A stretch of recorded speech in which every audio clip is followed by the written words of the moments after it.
நீங்க பேசுறதெல்லாம் வச்சு பார்த்தா பணத்தை மட்டுமே குறிக்கோளா வச்சு பேசுற மாதிரி தெரியுது.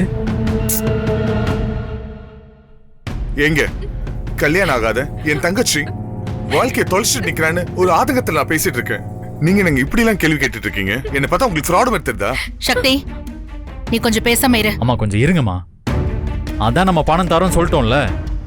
அதுக்கப்புறமா வந்து இப்படி அவசரப்படுத்திக்கிட்டு இருந்தா என்ன அர்த்தம்? அவசரப்படுத்தாம நீங்க பணம் தரேன்னு சொல்லி ஒரு வாரம் ஆகுது.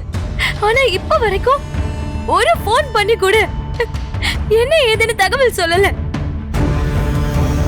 அப்புறம் எப்படிங்க உங்க மேல எங்களுக்கு நம்பிக்கை வரும்? நீங்க பணம் கொடுக்கற வரைக்கும் நாங்க பொறுமையா இருக்கலாம். என் வயித்துல இருக்கிற குழந்தை அப்படி இருக்குமா? நீங்க எங்க போக்குல விட்டு கூட நாங்க போலீஸ்க்கு போயிருப்போம். அப்ப வச்சு எங்களுக்கான நியாயம் கிடைச்சிருக்கும். அதையும் கெடுத்துட்டீங்க.